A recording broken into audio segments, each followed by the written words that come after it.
কে? আরে আমি সুরেশ, খোলো।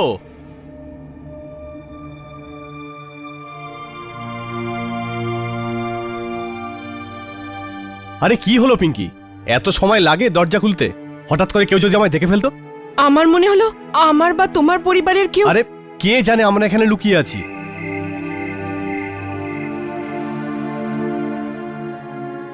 ক্ষমা করবেন মিসেস সুরজ প্রকাশ, ফুলসজ্জার রাতে তোমাকে সিঙ্গানা দিয়েই কাজ চালাতে হবে সোনা।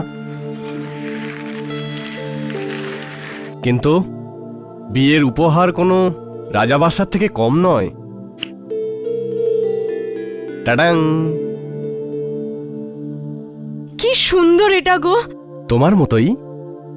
আর দেখে নিও, আসল অনুষ্ঠানও নিশ্চয়ই হবে, আর তাও আবার আমাদের দুজনের বাবা মাদের আশীর্বাদ নিয়ে। আমার সম্পূর্ণ বিশ্বাস আছে মা বাবাকে নিশ্চয়ই রাজি করাবে। হ্যাঁ, কিন্তু গ্রামের লোক আর পঞ্চায়েতকে কে বোঝাবে? ওরা এমনিতেই আমাদের এই বিয়ের বিরুদ্ধে ছিল। আর তার উপরে আসার সময় তোমার ওই বাবার বন্ধু আছে না, ওনার ছেলে কপিল, ও আমাকে দেখে নিয়েছে এখানে আসার সময়। কি? হ্যাঁ। কপিল? তাহলে বাবাকে তো নিশ্চয়ই বলে দেবে আমাদের এখান থেকে তাড়াতাড়ি বেরোতে হবে। এখন আমরা এখানে আর থাকতে পারবো না। কিন্তু তুমি বাবার রাগ জানো না সুরেশ? উনি আমাকে আগেও বলেছেন যদি আমাদের বিয়ে হয় তাহলে আমাদের মাথা কেটে খেতে পুঁতে দেবেন। আমাদের এখান থেকে যেতে হবে। কোথায় যাব?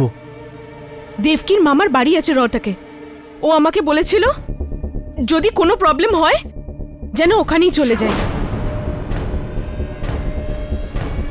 10:40 বাস পেয়ে যাবো আমরা স্ট্যান্ড থেকে। চলো চলো।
শনাক্ত করা গেছে?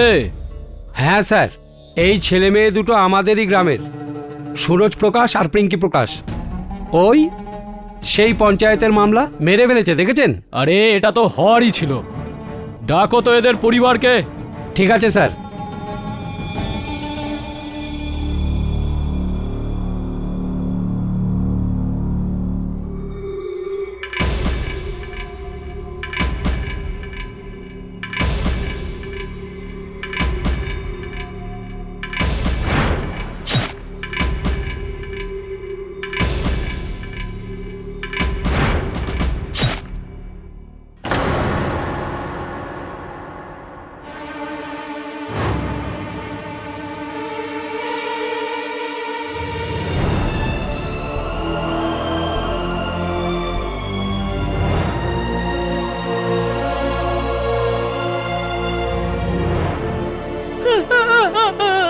আমাদের ছেড়ে কোথায় চলে গেল রে?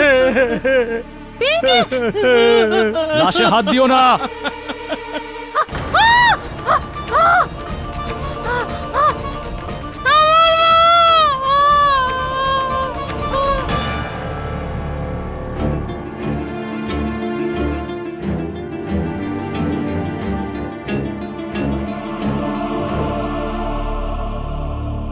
এই ঘটনাটা একদম সোজা।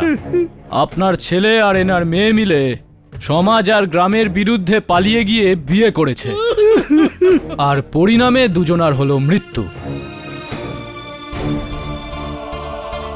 এবার আপনিই বলুন, যদি আপনার সন্দেহ থাকে তো কার ওপর? আরে বলুন না, কে মেরেছে এদের?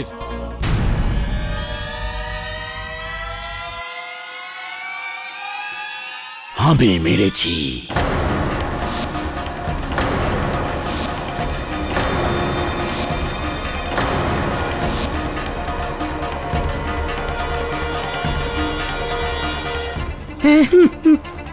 এ কি বলছো তুমি? আমি মেরেছি আমার মেয়েকে আর তার প্রেমিককে। এই দেখো,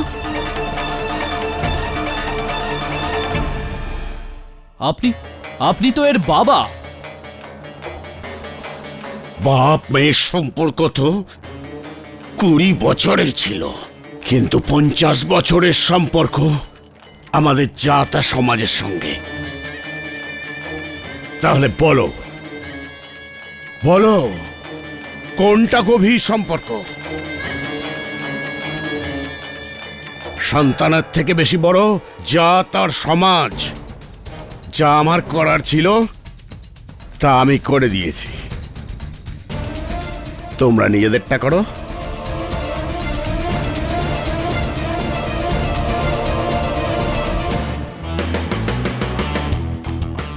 কেজি, এই দেখো, একজন বাপ নিজের মেয়ে আর জামাইকে মেরে ফেলেছে নিজের সম্মান বাঁচানোর জন্য, জাস্ট বিকজ দ্য গার্ল একই কাস্টে বিয়ে করেছিল।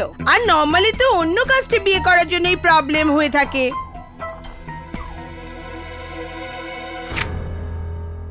I don't believe this. Mrs Bilimoria, এটা কোনো জাতি বৈষম্যের সমস্যা নয়। হিন্দু ধর্মে এরকমটা মানা হয় যে একই গোত্রের লোক ভাই বোন হলে তাদের মধ্যে কখনোই বিয়ে হতে পারে না।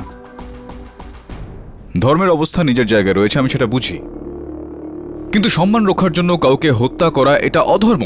আইনের কাছে এটা অপরাধ। কেন এরা বুঝতে পারেন না সেটা? এটা কি ধরনের প্রগতি? দেশ এক ধাপ এগিয়ে যায় তো এরা 2 ধাপ পিছিয়ে। উঠতে চাই এই দেশ, কিন্তু পায়ে বেড়ি পরানো রয়েছে। কি হবে? কিভাবে উন্নতি করবে এই দেশ? আমি দেখা আরে করব দাঁড়ান দাঁড়ান, আরে আরে দাঁড়ান, আরে দাঁড়ান দাঁড়ান, আপনি দাঁড়ান প্লিজ। স্যার, এই মহিলা দেখা করার জন্য খুব জেদ করছেন।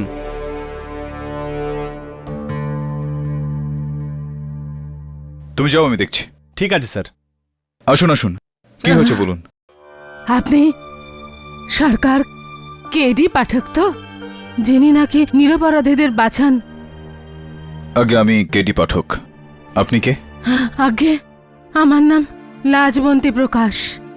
ওই কালকোরা হরিয়ানা থেকে এসেছি। আমার স্বামী চাঁদ প্রকাশের কেস নিয়ে। কিন্তু লাজবন্তী দেবী, আপনার স্বামী তো একেবারে হুঁশে এবং সজ্ঞানে এই অপরাধ স্বীকার করেছেন।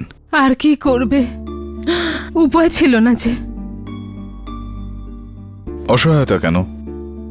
উনি তার নিজের কন্যাকে হত্যা করেছেন, এর মধ্যে অসহায়তা কেন আমি বুঝলাম না। আপনি তো আমাদের ওখানের অবস্থা জানেন না সাহেব। যুগ যুগ থেকে চলে আসা প্রথা মানুষ তো বাদ দিন, ভগবানের থেকেও বড় বলে মানা হয়। একই জাত গোত্রের ছেলে মেয়ের বিয়েকে অসামাজিক বলে মানা হয়। একই গোত্রের মানুষদের গ্রামবাসীরা ভাই বোন বলে মনে করে। যদি কেউ এই লোক প্রথার বিরুদ্ধে যায়, ধরে নিন তার প্রাণটা গেল, সেই পরিবারকে এক ঘরে করে দেবে। নরকের মতো ব্যবহার করা হয় তাদের সাথে। আমাদের 3 মেয়ে, সব থেকে বড় ছিল পিঙ্কি, তারপরে একজন, আরে সব থেকে ছোট। পিঙ্কির পাপের প্রায়শ্চিত্ত আমরা যদি না করি, তবে আমাদের এই 2 মেয়ের বিয়ে গ্রামের লোক আর পঞ্চায়েত কখনো করতে দেবে না। এই জন্য পিঙ্কির খুনে পিঙ্কির বাবা নিজের ঘাড়ে দোষ নিয়ে নিয়েছে, যাতে গ্রামে আমাদের মান সম্মান বজায় থাকে, যাতে এই 2 মেয়ের ভবিষ্যৎ নষ্ট না হয়। যত বড় পাপ তত বড় প্রায়শ্চিত্ত। সাহেব, আমি আমার মেয়েকে হারিয়েছি, এখন আমি পিঙ্কির বাবাকে আর হারাতে চাই না। আপনার বিষয়ে তো অনেক শুনেছি যে আপনি অদ্ভুতভাবে অপরাধীর কাছে পৌঁছে আপনি নির্দোষকে বাঁচান। আপনি পিঙ্কির বাবাকে বাঁচান সাহেব, এই বাচ্চাদের বাবাকে বাঁচান সাহেব, বাঁচান সাহেব। কি করছেন আপনি? বসুন আপনি।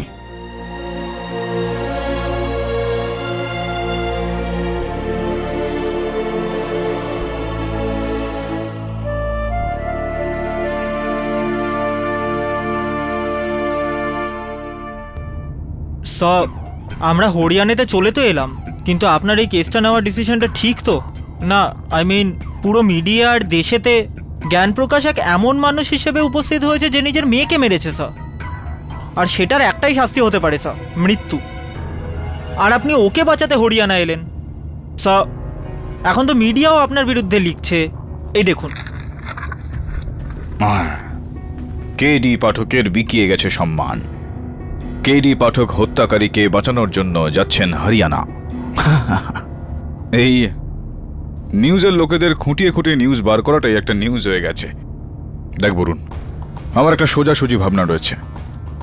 আমি বাইরের কথাটা শোনার আগে ভেতরের কথাটা শুনি, আর আমার অন্তরাত্মা এটা বলছে যে হোক বা না হোক, চাঁদপ্রকাশ নির্দোষ।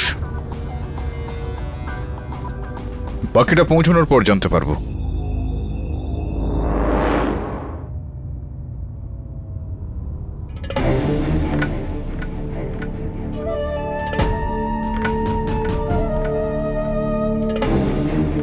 নমস্কার চাঁদপ্রকাশ বাবু, আমার নাম কেডি পাঠক, আমি মুম্বাই থেকে এসেছি, আপনার উকিল।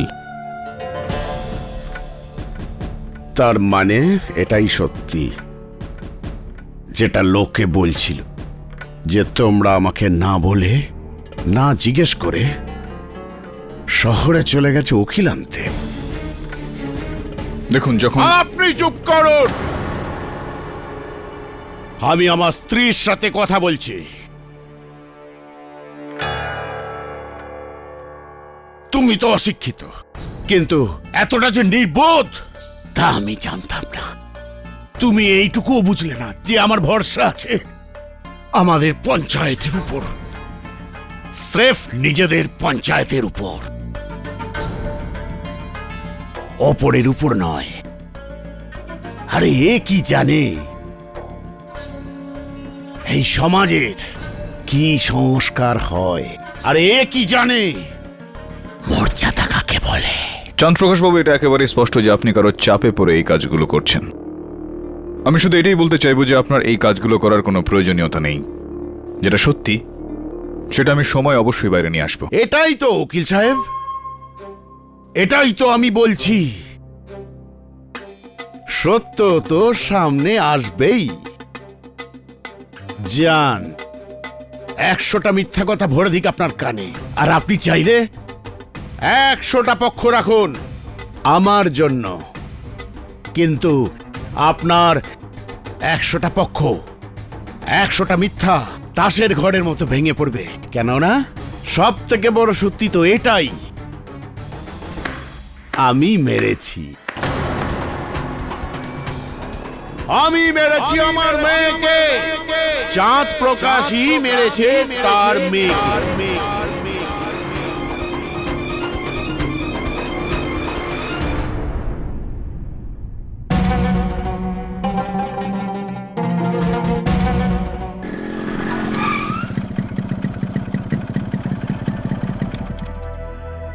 রাম রাম প্রধান সাহেব। রাম রাম মহিন্দর, রাম রাম।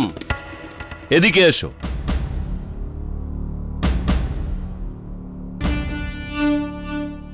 আজ্ঞে প্রধান সাহেব। ভাই, গ্রামে শুনতে পাচ্ছি যে তোমরা শহর থেকে উকিল ডেকে নিয়ে এসছো। ভাই, তোমরা এত বড় হয়ে গেছো যে পঞ্চায়েতের পরামর্শ নিচ্ছ না। প্রধান সাহেব, আমরা উকিলকে ডাকিনি। পঞ্চায়েত থাকতে আমরা পরের দিকে কেন তাকাতে যাব? তাহলে ওই লাজোর মাথায় এই কথাটা ঢুকিয়ে দাও। একটা মেয়েকে তো হারিয়েছেই, এখন এরকম না হয় যে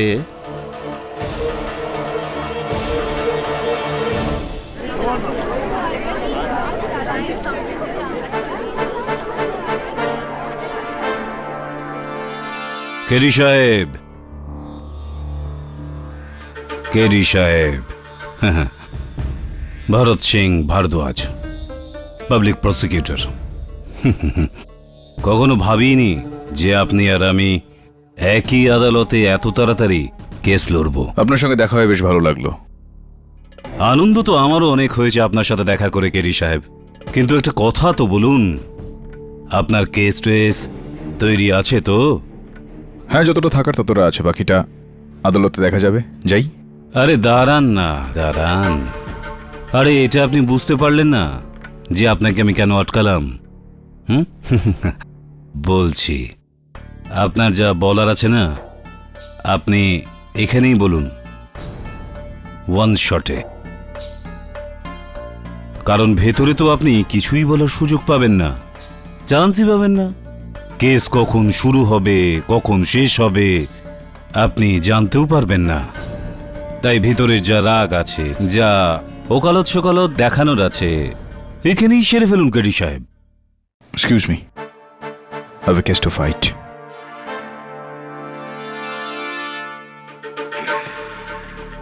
ইংলিশ, ইংলিশ খুব ভালো। তোমাকে তো তোমার মক্কেলই চুপ করাবে কেডি সাহেব। চাঁদ প্রকাশ। হুজুর, গত 2 বছর ধরে আমার মেয়ে পিঙ্কি আর সুরেশ একে অপরকে ভালোবাসতে শুরু করে। আমরা 2 পরিবারই ওদের অনেক বুঝিয়েছি, এমনকি আমি প্রথমবার পিঙ্কির উপর হাতও তুলেছিলাম আর বলেছিলাম যে এই বদমাইশি ছেড়ে দে। আসলে জানেন, মেয়েদের একই গোত্রে না ভালোবাসা হতে পারে না বিয়ে। আমাদের সমাজ মনে করে যে একই গোত্রের লোকেরা ভাই বোন হয়। তাহলে ভাই বোনের মধ্যে দ্বিতীয় সম্পর্ক কি করে হতে পারে? এটা হতে পারে, হতে পারে না। কিন্তু ওরা দুজনে আমার কথা বুঝলো না, যার কারণে পুরো পঞ্চায়েতের সামনে আমার মাথা লজ্জায় নিচু হয়ে যায় 3 বার। তারপরে আর কি, আমার মাথা জ্বলে যায়, বিগড়ে গেল আমার মাথা। এই দিন দেখার জন্য তোকে জন্ম দিয়েছিলাম, তাহলে তোকে গলা টিপে মেরে ফেলা উচিত ছিল জন্ম নেবার আগেই। শুনিসনি পঞ্চায়েত কি বলল? এক ঘরে করে দেবে আমাদের যদি তোকে সুরেশের সঙ্গে আবার দেখা যায়। তাহলে আমরা পালিয়ে গিয়ে বিয়ে করব। তুই করে দেখ, করে বল দিব্যি আমার জন্মদাতার। তুই যেখানেই থাকবি খুঁজে বার করবই। কুড়ুল দিয়ে তোর মাথা কেটে খেতে পুঁতে দেব। বেরোনো মুশকিল হয়ে গেছে সমাজের সামনে যখন থেকে ওই ছেলেটার সঙ্গে সম্পর্ক হয়েছে।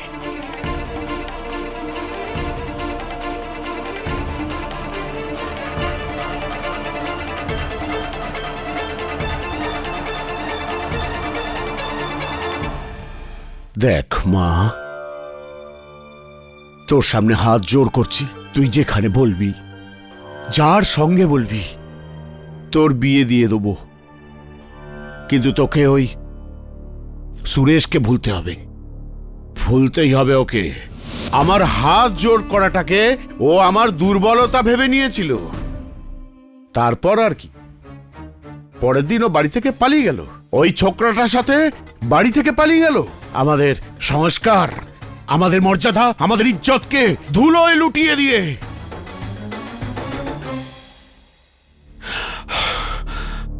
তারপর 2 রাত পর আমার বন্ধুর ছেলে কপিল আমার বাড়িতে আসে। কি বলছিস তুই? কোথায় দেখেছিস ওদের দুজনকে তুই? পাশে জেনোরা গ্রামের মার্কেটে, ওখানে কোনো গোয়ালঘরের পাশে গরুর খাবার ঘরে লুকিয়ে আছে দুজনে। দাঁড়াও, কোথায় যাচ্ছ তুমি? এটা কি করছো তুমি? যা হবার তা হবে। না না,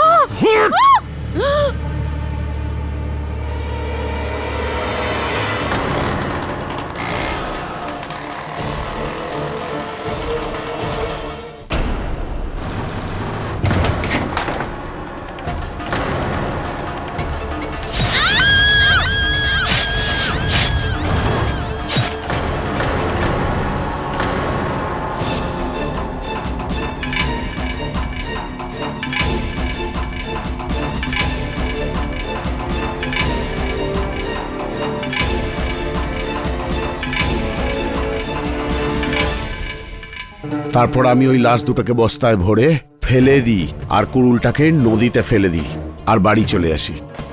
আরে উকিল সাহেব, এক গ্লাস জল পাওয়া যাবে? গলা শুকিয়ে গেছে আমার। আরে জল কেন পাবেন না চাঁদ প্রকাশ বাবু? গলা ভিজিয়ে নিন আপনার।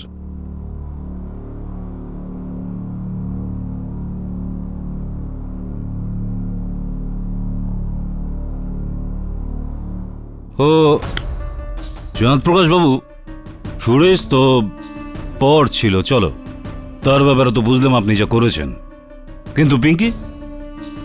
পিঙ্কি তো আপনার নিজের মেয়ে ছিল।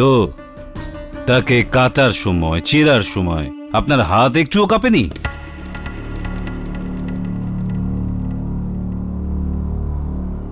কেঁপেছিল, কিন্তু হাত জোর করার সময় কেঁপেছিল। ওকে বলেছিলাম, মা এই অনর্থ করিস না, কিন্তু যখন মেয়ে হয়ে বাপের কদর করলো না, তখন বাপও মেয়ের কদর করেনি। মেরে ফেলি আমি দুজনকে। তার মানে এখনো আপনি যা করেছেন সেই নিয়ে আপনার কোনো অনুতাপ নেই? না। আরো একটা কথা, আমার দুটো মেয়ে আছে। যদি ওই মেয়েরাও একই কাজ করে তো তাদেরও ওই একই অবস্থা হবে যা পিঙ্কির হয়েছে। চাঁদপ্রকাশ বাবু, কিন্তু আরে কেডি সাহেব, আগে আমার কথা শেষ তো হতে দিন। ভীষণ তাড়া আছে আপনার। হ্যাঁ তো চাঁদপ্রকাশ বাবু, আপনি যেটা এখন কাঠগড়ায় দাঁড়িয়ে বললেন সেটাকে আমরা 100% সত্যি মানব না? আমি বলতে চাইছি সেটা হলো যে আপনি যেটা বললেন, কারো চাপে পড়ে বা কোনো ভয়ের কারণে বা কারো কথা শুনে বয়ান দেননি তো, কি কেডি সাহেব? উকিল সাহেব, আমি না তো কারো চাপে আছি আর না কারো চাপে বলছি। আমি যা বলেছি ওটার 16 আনাই সত্যি। ঠিক আছে। Welcome to beaten world. How may I assist you? নতুন ফ্ল্যাটের জন্য একটা স্ট্যান্ড ফ্যান আর কুলার নেব। এই পচা গরম থেকে একটু স্বস্তি চাই। বাজার চলতে সব ব্র্যান্ড আর ভরসাযোগ্য নয়। তার জন্য তো আমাদের ফ্যান আছে, all purpose bullet table fan, ceiling fan. আমাদের সিলিং ফ্যান কিন্তু 30 মাসের ওয়ারেন্টি সহ পাওয়া যায়। আছে ফারাটা 2 বছরের ওয়ারেন্টি, 17 থেকে 20 মিটার এয়ার ফ্লো। মধ্যবিত্তের সাধ্যের মধ্যে একমাত্র ভরসাযোগ্য ব্র্যান্ড বিটেন। আমাদের কুলারের কিন্তু অনেক range, 45 litres, 50 litres, 70 litres, 90 litres, 110 litres. Honeycomb সহযোগে বিটেনের সব কুলারের ওয়ারেন্টি 1 বছর। চেনা হাওয়ায় অচেনা অনুভূতির জন্য একমাত্র আদর্শ বিটেন। গরমে স্বস্তি পেতে বিটেনের ফ্যান হোক বা কুলার, আজই আনুন বাড়িতে। Beaten, digitally years. হ্যাঁ চাঁদপ্রকাশ বাবু, দেখুন, এবার আপনি আপনার মনে হচ্ছে মিথ্যে কথা বলছে। হ্যাঁ চলো, অতিথি মহাশয়ের সন্তুষ্টির জন্য মেনে নিচ্ছি যে চাঁদপ্রকাশ বাবু হয়তো এখন মিথ্যে কথা বলছেন। আরে মুম্বাই থেকে এসেছেন কেডি সাহেব, এইটুকু তো মানতেই হবে। ঠিক আছে, তো এবার প্রমাণ করি। আমার প্রথম সাক্ষী হলো পিঙ্কির ছোটবেলার বান্ধবী দেবকী। আগে বড় জ্যাঠামশাই যা বলছেন তা সব সত্যি। ওই দিন যখন উনি সুরেশ আর পিঙ্কিকে প্রাণে মেরে দেওয়ার হুমকি দিয়েছিলেন না সাহেব, তখন আমি ওখানেই ছিলাম ওনার বাড়িতে। জজ সাহেব, আমার দ্বিতীয় সাক্ষী হলো চাঁদপ্রকাশ বাবুর বন্ধু অনক্ষী লালের ছেলে কপিল। আগে খুনের দিন আমার সামনে রাগে লাল হয়ে কুড়ুল নিয়ে বাড়ি থেকে বেরিয়েছিল। আমি তো তখনই ভয় পেয়ে গেছিলাম। এখন পিঙ্কি আর সুরেশের রক্ষা নেই, বেকার ফাঁসিয়ে দিলাম আমি দুজনকে। জজ সাহেব, আমার পরের সাক্ষী সুরেশ প্রকাশের কাকা মহেন্দ্র প্রকাশ। জজ সাহেব, আমি মোটর সাইকেলে করে নিজের বাড়ি যাচ্ছিলাম, তো আমি দেখলাম ও পুরো রেগে মেগে কুড়ুল নিয়ে স্কুটারে করে যাচ্ছিল।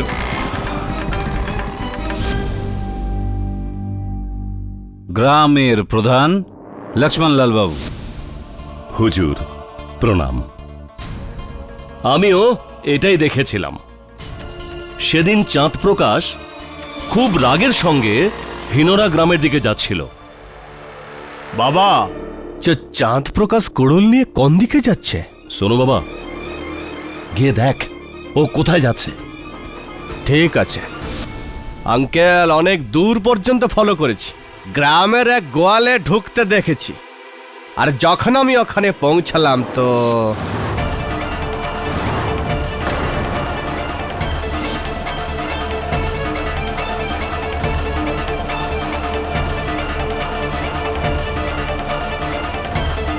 এতগুলো প্রত্যক্ষদর্শীর সাক্ষীর পর কোনো মাথামোটা লোকই বলবে যে আপনি যা যা এই কাঠগড়ায় দাঁড়িয়ে বলেছেন 16 আনা সত্যি জজ সাহেব? আপনি সুরেশ আর পিঙ্কিকে মেরেছেন চাঁদপ্রকাশ বাবু? জজ সাহেব, আমি সোনুলালকে জিজ্ঞাসাবাদের জন্য অনুমতি চাইছি। তার আগে আমি আপনাকে কিছু জিজ্ঞাসা করতে চাই কেরি সাহেব। বলুন। আপনি আজ পর্যন্ত কত কেস লড়েছেন?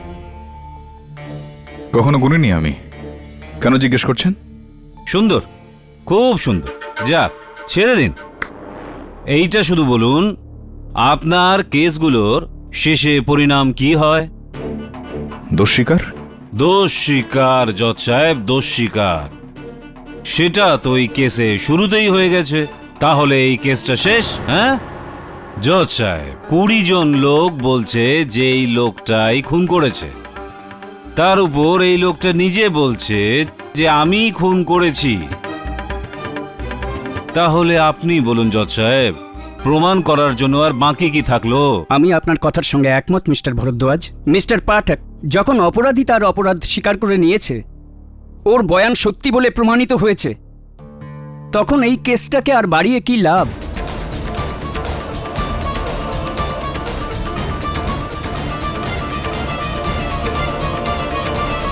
আমার মতে এই কেসকে এখানেই শেষ করে দেওয়া উচিত। জজ সাহেব,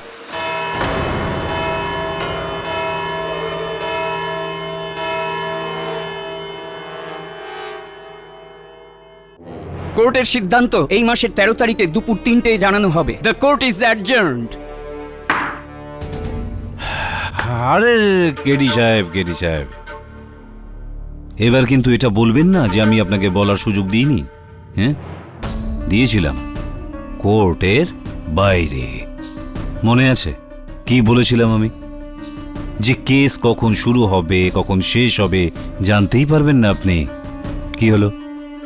যাক, ওটা ছেড়ে দিন না। যদি জানেন, আমি বলে দিচ্ছি, কেস ইজ ওভার। কেডি সাহেব, খুবই হ্যাপি আর সুন্দর জার্নি ব্যাক টু মুম্বাই।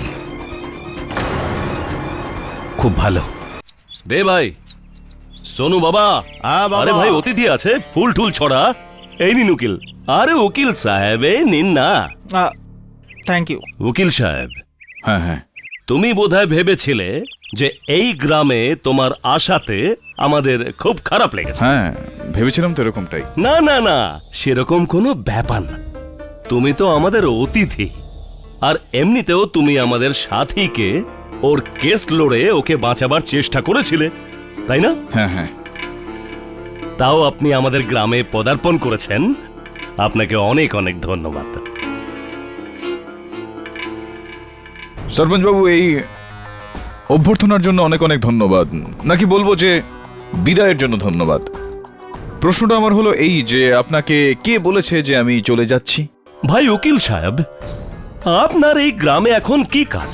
মোকদ্দমা শেষ, আর এমনিতেও 2 দিন পরে ফয়সালা হয়ে যাবে। এখন এখানে থেকে তুমি কি করবে? হ্যাঁ, আর যা এর মধ্যে লেখাপড়া হবে আমি তোমাকে মুম্বাইতে পাঠিয়ে দেব, কেমন? হ্যাঁ, যান, চলে যান। সরপঞ্চ বাবু, চলে যাচ্ছি আমি, কিন্তু একটা সমস্যা রয়েছে। সমস্যাটা হলো এই যে এখনো আমার মনে হচ্ছে যে চাঁদপ্রকাশ বাবু একেবারে নির্দোষ। ওনার কন্যা এবং জামাইয়ের হত্যা অন্য কেউ করেছে। আর দেখুন যে এটা একটা সমস্যা, আর এই সমস্যার সমাধান তো আমাকে করতেই হবে, আর যেই মুহূর্তে সমাধান হয়ে যাবে আমি চলেই যাব। পাঠক বাবু, আমন্ত্রকদের বলার আগেই যদি অতিথি চলে যায় তাহলে তাকে বলা হয় অতিথি, আর বলা সত্ত্বেও যদি না যায় তাকে বলা হয় শয়তান। হ্যাঁ, বুঝে গিয়েছি, পুরোপুরি বুঝে গিয়েছি। আপনাদের সঙ্গে এতটা সময় কাটালাম, আর এইটুকু তো বুঝে নেওয়া আমার উচিত। ওই লাজবন্তী দেবী জোর করছিলেন, জেদ করছিলেন যে হোটেলে থেকো না, আমাদের বাড়িতে এসে থাকো, কয়েকদিন আমাদের সঙ্গেও কাটাও। তো আমি ভাবলাম যে কেন না, কয়েকটা দিন আরো আপনাদের সঙ্গে এখানে থেকে যাই, তাহলে শিক্ষাটা আর একটু বেশি পাবো। ফুলমালাটা দয়া করে আপনি রেখে দিন আপনার কাছে, যখন আসবো তখন দিয়ে দেবেন, পয়সাও বেঁচে যাবে আপনার। নমস্কার।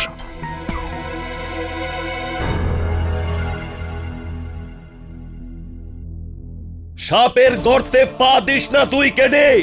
আর তুই কি করে জানবি যে জাতপাত কি হয়? এর পরের বার তুই যখন আসবি না, তখন এই ফুলের রং বাসন্তী হয়ে যাবে আর কাপড়ের রং হবে সাদা। চলে যা এখান থেকে, চলে যা। আই থিঙ্ক এদের মধ্যে কোনো একজন গ্রামবাসী এই কাজটা করেছে। চাঁদ প্রকাশকে বলির পাঁঠা বানিয়ে নিজের অপরাধ লুকোচ্ছে। জানি বরুণ, কিন্তু এদের মুখ খোলার জন্য এটা অনেকটাই জরুরি যে চাঁদ প্রকাশ বাবু তিনি যে নির্দোষ সেটা স্বীকার করবেন, আর নয়তো আদালতে আমার প্রত্যেকটা প্রমাণ ব্যর্থ হয়ে যাবে। দোষীকে দিয়ে দোষ স্বীকার করাবো, তার আগে চাঁদ প্রকাশ বাবুকে দিয়ে স্বীকার করাতে হবে যে উনি নির্দোষ। যদি আর কেউ কিছু না বলতে চায়, তবে এই আদালত চাঁদ প্রকাশের বিরুদ্ধে সিদ্ধান্ত শোনাতে যাচ্ছে। আমি কিছু বলতে চাই। এখন আর কি বলতে চাও? You can proceed mister KD. Chand Prakash বাবু হত্যার দিন কি পরেছিলেন আপনি? কি বস্ত্র আপনার গায়ে ছিল? আরে উকিল সাহেব, এইরকমই জামা আর ধুতি পরেছিলাম। এই কুর্তাটা? ওইটাই হবে। জজ সাহেব, আমি সোনুলালকে কাঠগড়ায় ডাকতে চাইব। অনুমতি দিলাম। সোনু, আপনি বলেছিলেন যে আপনি চাঁদ প্রকাশ বাবুকে পিঙ্কি আর সুরেশের ওপর কুড়ুল দিয়ে আঘাত করতে দেখেছিলেন। কতটা দূরত্বে ছিলেন চাঁদ প্রকাশ বাবু যখন উনি কুড়ুলটা দিয়ে বাড়ি মেরেছিলেন? আরে দূর কি, উনি ধরে ধরে মারছিলেন। তো এটা স্পষ্ট যে যখন কুড়ুল দিয়ে আঘাত করা হয়েছে তখন রক্ত ছড়িয়ে ছিটিয়ে গিয়েছিল নিশ্চয়ই। আরে চারপাশে শুধু রক্তই রক্ত স্যার, আমি তো তাকাতেই পারছিলাম না। যদি এরকমটাই হয় তাহলে এইটা কিভাবে হলো যে এই কুর্তাটায় এক ফোঁটা রক্তের দাগ লেগে নেই? আরে ওখানে এত অন্ধকার ছিল, আমি লক্ষ্যই করিনি জামার দিকে। জজ সাহেব, এটা কি খুব জরুরি যে জামায় যদি রক্ত লেগে না থাকে তাহলে খুন হয়নি? ভরদ্বাজ বাবু, ওই ঘরের দেওয়ালের উপরেও রক্তের দাগ লেগেছিল। এরকমটা কিভাবে হতে পারে যে এই কুর্তাটায় এক ফোঁটাও রক্তের দাগ লেগে নেই, একদমই দাগহীন? হতে পারে, হতে পারে চাঁদ প্রকাশ বাবু বলতে ভুলে গেছেন আর বদলে নিয়েছেন। আগে হ্যাঁ হুজুর, আমি আপনাকে বলতেই ভুলে গেছি যে ওই রাতে বস্তায় লাশ ভরবার পর আমি জামাটা পাল্টে ফেলেছিলাম। হুজুর, ভুল হয়ে গেছে আমার। আপনার স্ত্রী লাজবন্তী দেবীর বক্তব্য হলো যে আপনি এই কুর্তা পরেই ঘর থেকে বেরিয়েছিলেন এবং এই কুর্তা পরেই ঘরে ফিরেছিলেন। জজ সাহেব, এই কেসে স্ত্রীর সাক্ষী মানা যাবে না, কারণ এই ব্যাপারটা খুব পরিষ্কার, যে কোনোভাবেই স্বামীকে বাঁচাবেই। জামার ব্যাপারটা ছাড়ুন কেরি সাহেব, অন্য কিছু থাকে তো আদালতকে বলুন। হত্যার অস্ত্র জজ সাহেব, ওই কুড়ুল যেটা দিয়ে পিঙ্কি আর সুরেশকে হত্যা করা হয়। জজ সাহেব, ওই কুড়ুলটা... আরে ভাই, খুব ভালো, খুব ভালো। ওই কুড়ুলটা নদীর তলায় আছে, যখন ডুবুরিরা পাবে তখন নিয়ে আসবে। জজ সাহেব, আমি কপিলকে কাঠগড়ায় ডাকার জন্য অনুমতি চাইছি। কপিল, যখন চাঁদ প্রকাশ বাবু হাতে কুড়ুলটা নিয়ে নিজের ঘর থেকে বেরোলেন, আপনি তখন ওখানে উপস্থিত ছিলেন? আগে একদম। আপনি এনার হাতে কুড়ুলটা দেখেছিলেন? আগে আপনি চিনতে পারবেন এই কুড়ুলটাকে? আগে আমার সামনেই তো তুলেছিল। আদালতকে বলুন কপিল বাবু যে এই তিনটে কুড়ুলের মধ্যে কি ধরনের কুড়ুল ওনার হাতে ছিল?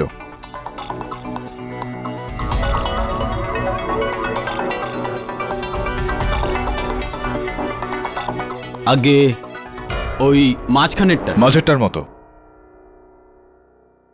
এরকম? আগে জজ সাহেব, আমি কপিলের কথার সঙ্গে একেবারেই সহমত। কেননা চাঁদপ্রকাশ বাবুর বাড়ির লোকের বক্তব্য হলো যে ইনার কাছে যেই কুড়ুলটা ছিল সেটা একদমই এরকম ছিল। বাহ, খুব সুন্দর পাঠক বাবু। এবার কি কুরুলের কোম্পানিওয়ালাতে দিয়ে প্রমাণ করবে? সেটা কোনো প্রয়োজনীয়তা নেই ভরদ্বাজ বাবু। জজ সাহেব, পোস্টমর্টেম রিপোর্টের বক্তব্য হলো যে পিঙ্কির শরীরের ওপর যে আঘাতের চিহ্ন সেটা 6 ইঞ্চি লম্বা কুড়ুলের সাহায্যে করা হয়েছে। আর এই কুড়ুলটা, ইওর অনার, যেরকম ধরনের কুড়ুল যেটা চাঁদপ্রকাশ বাবুর বাড়িতে ছিল সেটা 4 ইঞ্চি ধারওয়ালা। আর 4 ইঞ্চি ধারওয়ালা এই কুড়ুল দিয়ে 6 ইঞ্চির আঘাত হতে পারে না জজ সাহেব।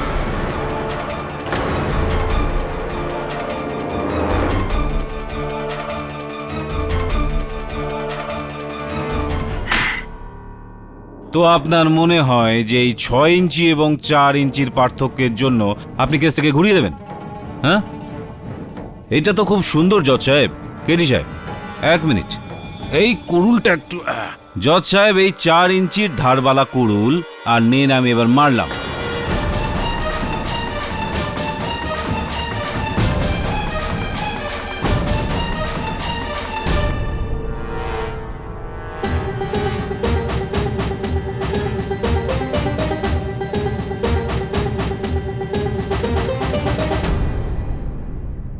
চার ইঞ্চের ধারবালা কুড়ুল আর 6 ইঞ্চির ক্ষত।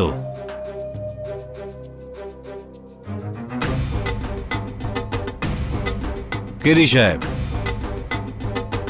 আর কিছু বলার আছে আপনার পাঠকবাবু? মিস্টার পাঠক, আর কোনো প্রমাণ? নয়, ইওর অনার।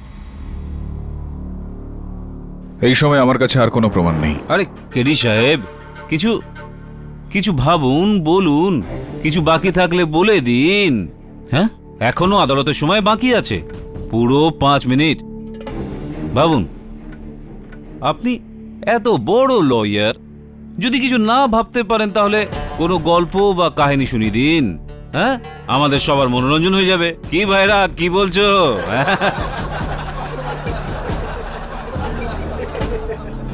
কেডি বাবু, না হলে লোকে বলবে কালগোড়ার লোকেরা কেডি সাহেবকে বোম্বে থেকে এখানে ডেকেছে, কিন্তু বলার সুযোগটা পর্যন্ত দেয়নি। ঠিক আছে ভরদ্বাজ বাবু, যখন আপনি বলছেন যে আদালত শেষ হতে এখন আরো 5 মিনিট বাকি রয়েছে, আর যখন আপনি চাইছেন যে আমি এই গল্পটা শোনাই, শোনাচ্ছি।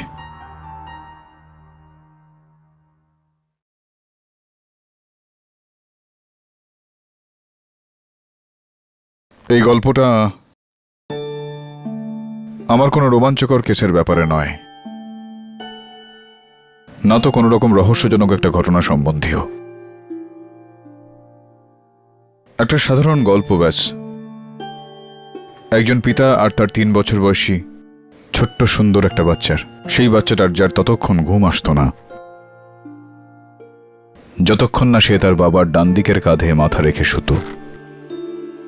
আর তখনও যদি ঘুম না আসতো তো সেই বাবা ওকে কোলে তুলে বুকের ওপর রেখে সারা রাত বারান্দায় পায়চারি করতেন। বারবার সেই গানটাই শোনাতেন, যেটা গাইতে গাইতে কোনোদিন ওই পিতা ক্লান্ত হননি। আর শুনতে শুনতে ওই বাচ্চাটা নিজের দীর্ঘদিনের রাখা গোফটা শুধুমাত্র সেই কারণেই কেটে দিয়েছিলেন যে ওই গোফ বাচ্চাটার গায়ে লাগতো। একটা সময় এরকম ছিল যখন 8 বছরের ছিল ওই বাচ্চাটা, গ্রামে আকাল পড়ল। ঘরে খাওয়ার জন্য 1 ফোঁটা কিচ্ছু নেই। ওই বাচ্চাটা নিজের পুতুলটা নিয়ে, যে পুতুলটার নাম খুব ভালোবেসে নীলম রেখেছিল, ওই পুতুলটাকে নিয়ে ওর বাবার কাছে গেল আর বলল যে, বাবা, মায়ের গয়নাগাটির সঙ্গে এই পুতুলটাকেও বিক্রি করে দাও, ঘরে হয়তো কিছুটা পয়সা আসবে। কিছু সময় আরো কাটলো। ওই বাচ্চাটার বয়স 13 বছর হলো। স্কুলে প্রবন্ধ রচনা করতে দেওয়া হয়েছিল।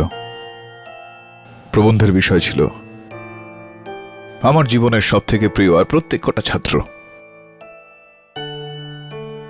সব ছাত্র নিজেদের মায়ের ওপর সেই প্রবন্ধ লিখল, শুধুমাত্র ওই ছাত্রটাই লিখল আমার প্রিয় বাবা।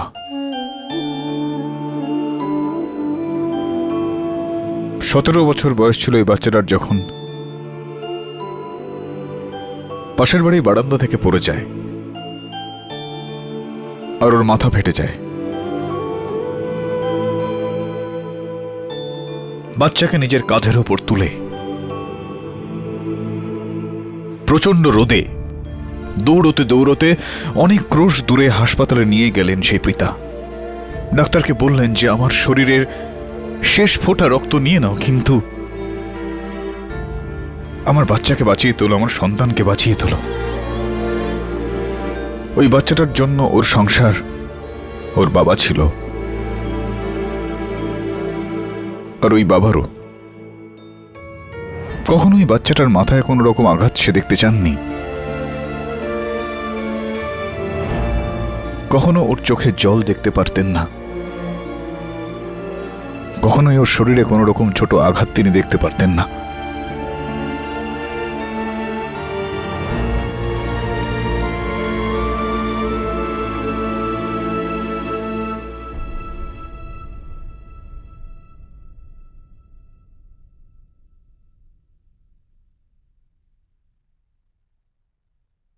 জোৎসা বেটা, পিঙ্কের মৃতদেহের কিছু ছবি রয়েছে।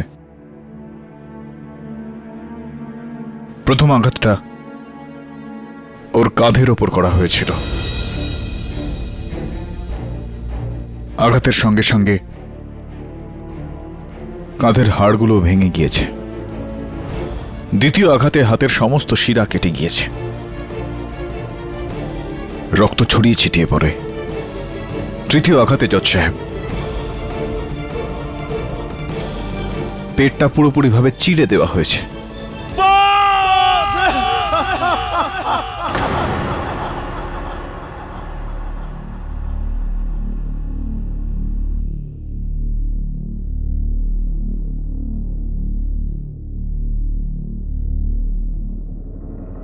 আমার মাকে,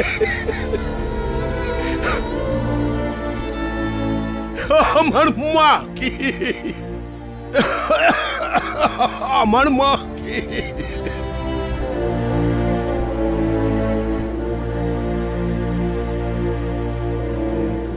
চাঁদপ্রকাশ বাবু, আমি এটা মানার জন্য একেবারেই তৈরি নই যে আপনি জেনে শুনে বা অজান্তে নিজের মেয়ের কোনো ক্ষতি করতে পারেন। এটা আমি মানতে পারছি না। আমি মারিনি আমার মেয়েকে।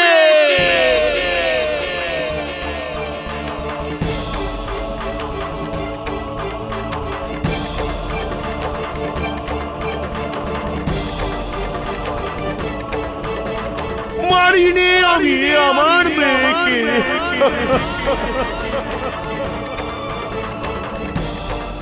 আরে আমি তো আমার মেয়ের জন্য নিজের জীবনকে 100 বার বলি দিতে পারি, 100 বার। যদি আমার জীবনের সমস্ত আয়ু ওকে দিতে পারতাম। আমার মা, মা গো, আমার সোনা মা গো।